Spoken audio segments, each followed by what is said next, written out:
말씀 앞에서 경외함으로 주께 홀로 선. 오늘 요한복음 20장 1절 말씀 가지고 막달라 마리아와 부활절이라는 제목으로 말씀 나누고자 합니다.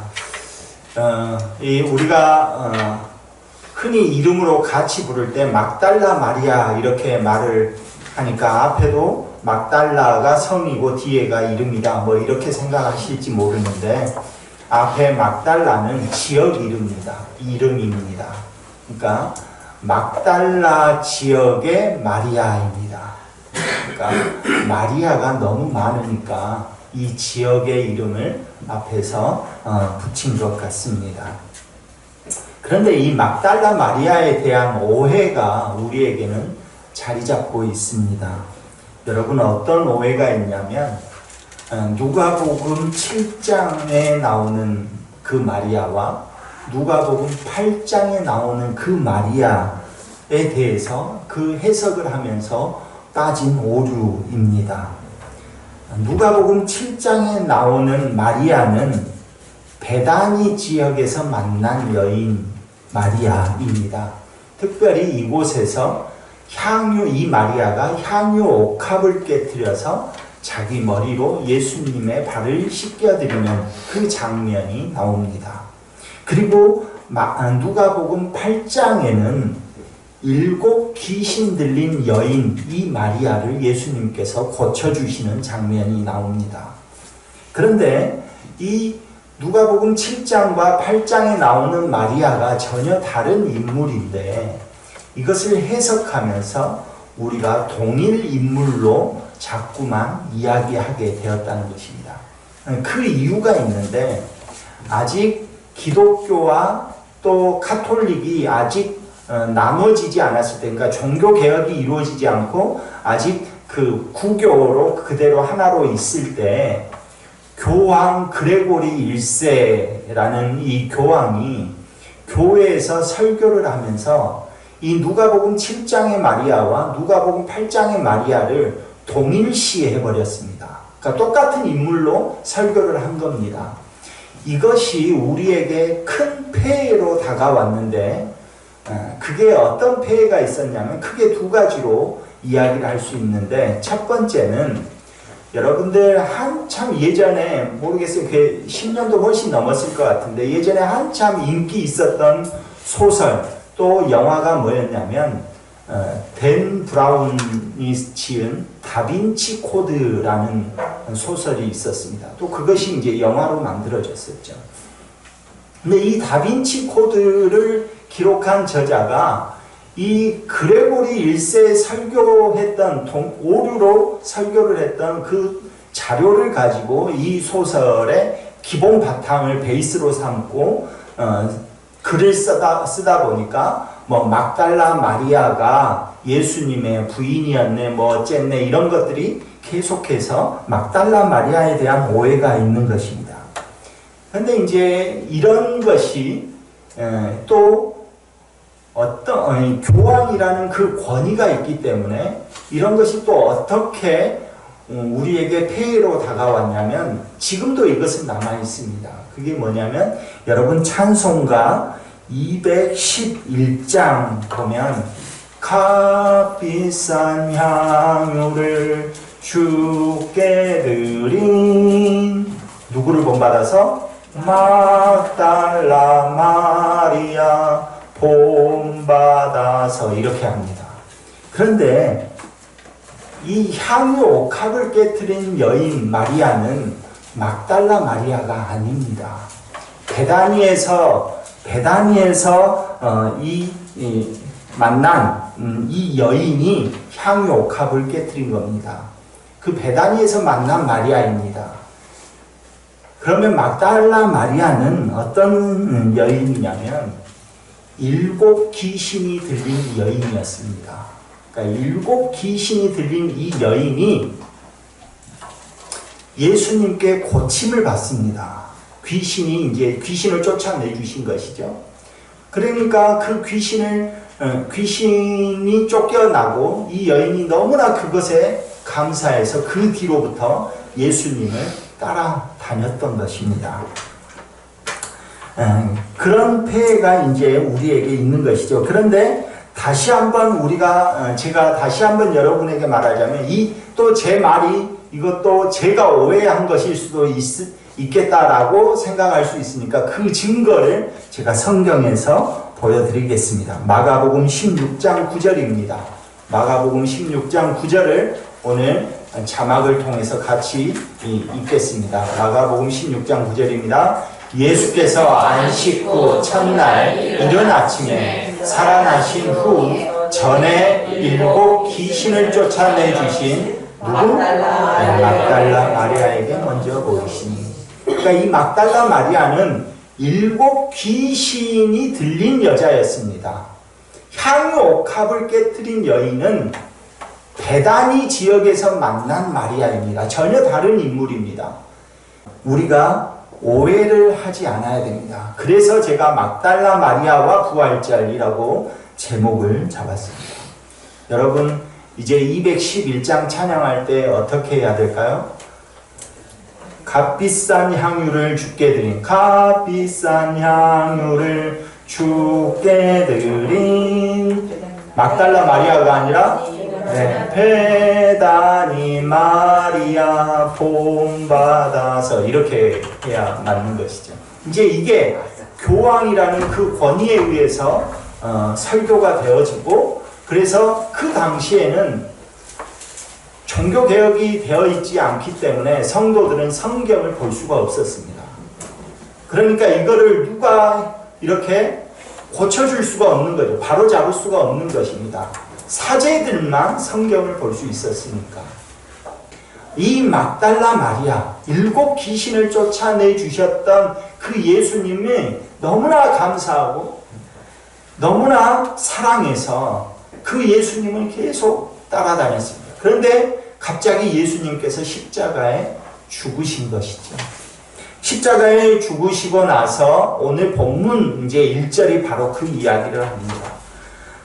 안식 후 첫날 이렇게 말하고 있습니다. 안식 후 첫날이면 뭡니까? 오늘입니다. 오늘. 안식 후 첫날. 오늘이 무슨 날이죠? 부활절. 네, 부활절입니다. 예수님께서 십자가에 죽으시고 안식하시고 그 첫날입니다. 그러니까 금요일날 금요일 밤에 십자가에 못 박혀 죽으시고 토요일 안식하시고 그 후에 첫날이니까 오늘입니다. 그래서 우리는 옛날처럼 안식일을 지키는 게 아니에요. 여러분 주변에 안식교단 보면 안식일을 지키려고 하거든요. 우리는 안식일을 지키는 게 아닙니다. 우리는 어떤 날을 지킵니까? 예수님의 부활을 기념하는 날, 주일을 지키는 것입니다. 네. 자, 그러니까 안식 후 첫날, 오늘 지금 부활절을 말합니다. 그런데 그 다음 표현이 조금 이상합니다. 아니, 부활절이면 환한 빛 가운데, 영광된 빛 가운데 이렇게 말이 나와야 조금 이해가 되는데, 그 다음 표현이 뭐라고 합니까? 아직 어두울 때. 그러니까 시간적으로 아직 어두울 때라고 말을 할 수도 있습니다. 그러니까 아직 해가 완전히 떠오르지 않았기 때문에 그럴 수 있죠. 그러나 여기에서는 시간적 의미로 그렇게 해석할 수도 있고 또 다른 의미가 있는데, 그것은 뭐냐면 오늘 20장 전체적으로 나오는 말씀이 뭐냐면 막달라 마리아도 마찬가지고 제자들도 마찬가지고 다 예수님이 부활하신 것을 믿지를 못했다는 것입니다.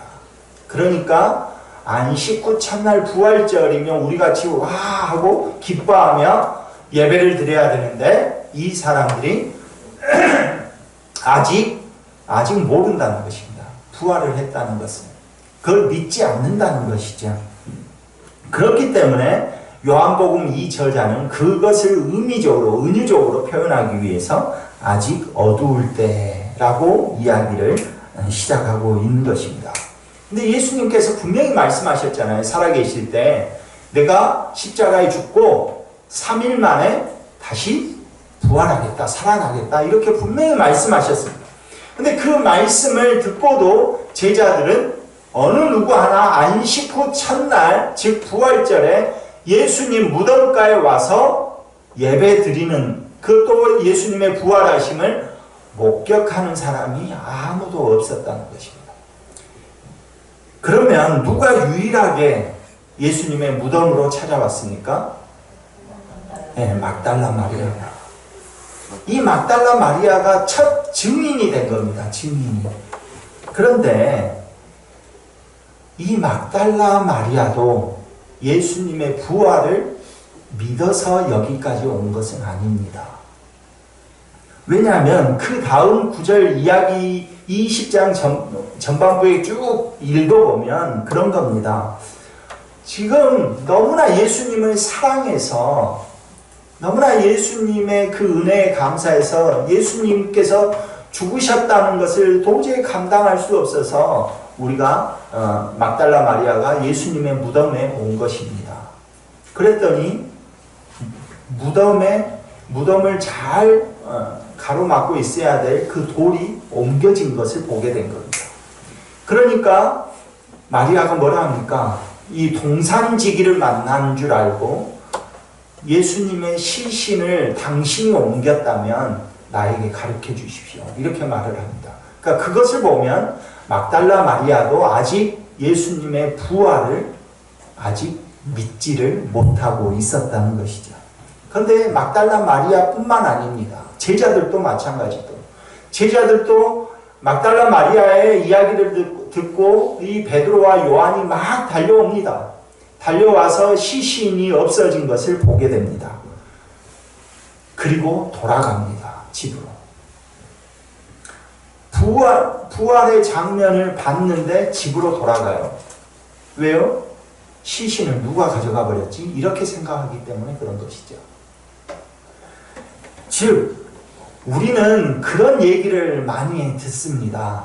뭔 얘기를 많이 듣냐면, 예수 믿으세요. 그러면 야, 예수가 있다는 증거를 나한테 한번 보여주라.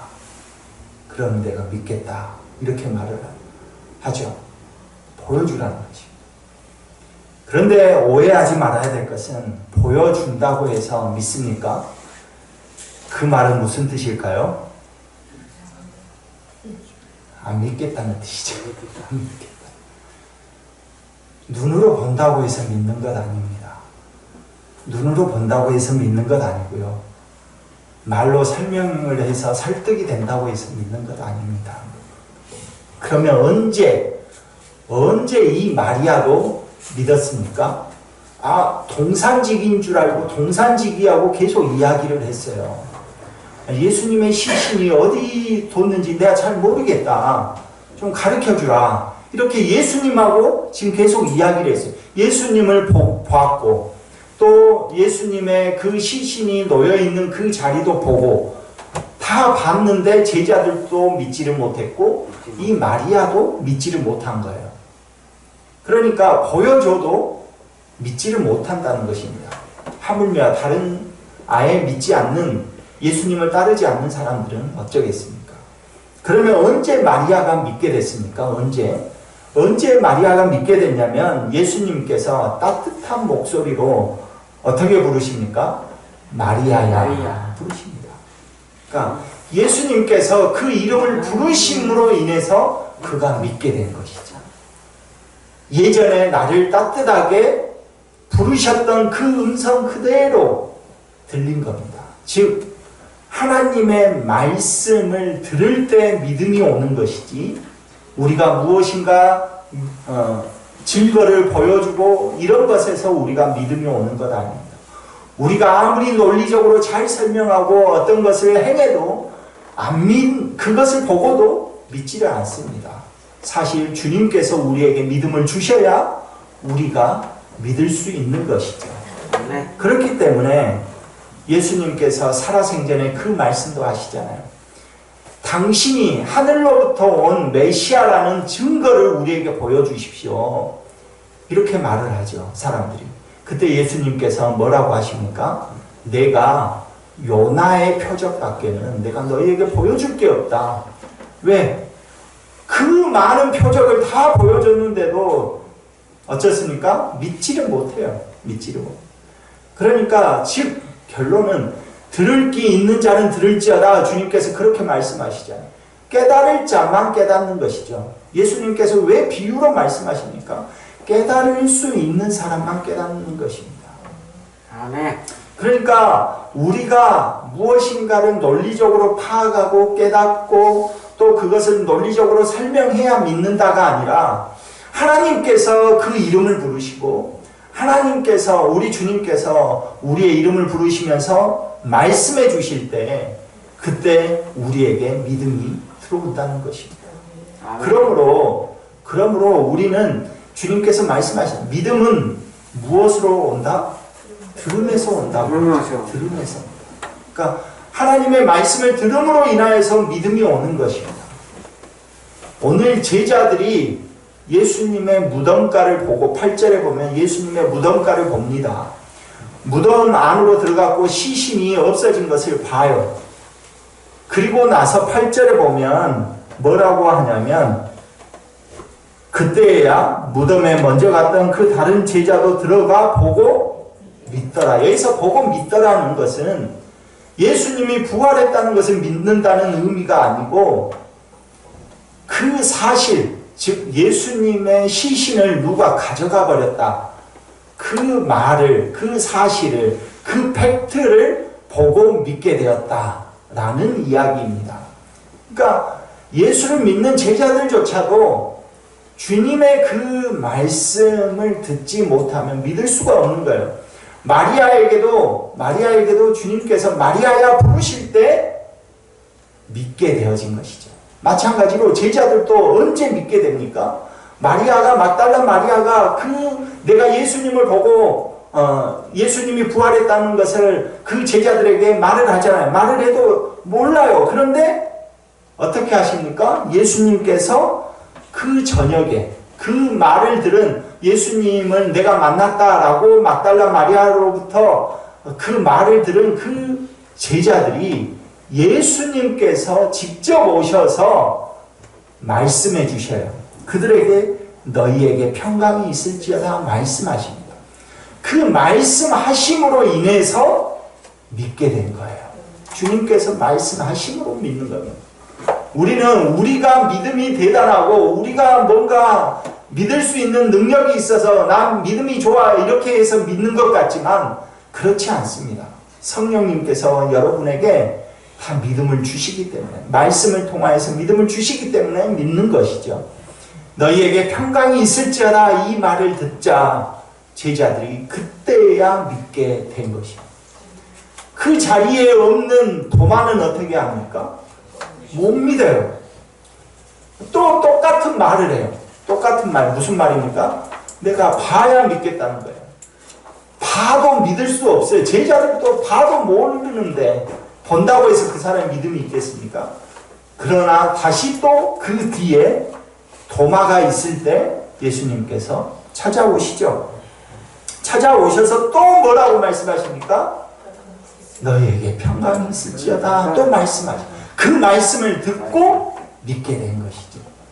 그러므로 오늘 우리가 말씀의 중요성이 하나님 말씀의 중요성이 얼마나 큰가 하는 것을 우리가 깨달아야 된다는 것입니다. 내가 막 성경을 연구해가지고 내가 막 열심히 기도해가지고 그래가지고 내가 믿음이 이만큼 성장했다. 그거 다 헛소리입니다. 주님께서 말씀해 주실 때 내가 아무리 연구해도 깨닫지 못하는 것들이 있잖아요. 주님께서 우리에게 깨닫게 하실 때 주님께서 그 말씀을 밝히 보여주실 때 우리가 믿음이 생기는 것이죠. 오늘 이 부활의 아침에 오늘 우리 유한의 성도들 모두가 하나님의 말씀을 듣는 그래서 마지막에 주님께서 우리 현실아 이렇게 말하는 거죠. 사랑하는 현실아 또 사랑하는 오연아 사랑하는 우리 지영아 이렇게 말씀해 주시는 그 은혜가 오늘 여러분에게 있기를 간절히 소망합니다. 그때 우리에게 믿음이 생기고 그 믿음을 통하여서 우리가 새롭게 다시 일어나게 되는 것이죠. 제자들도 너희에게 평강이 있을지어다 이렇게 말씀해서 찾아오심으로써 그들이 예수님이 부활하기 전에 제자들하고 부활하신 이후에 예수님을 만난 그 제자들하고의 삶이 완전 180도 다르잖아요. 오늘 그런 이 부활의 아침에 지금 주님께서 여러분에게 여러분의 옆에 앉으셔서 사랑하는 누구야? 사랑하는 누구야? 이렇게 말씀하시는 그 귀한 음성을 다 듣기를 간절히 소망합니다. 아멘. 그래서 이 부활절 이전의 신앙보다 이제 부활절 이후에 우리의 신앙이 완전히 새롭게 변화되고 일어나는 그런 귀한 은혜가 있기를 소망합니다.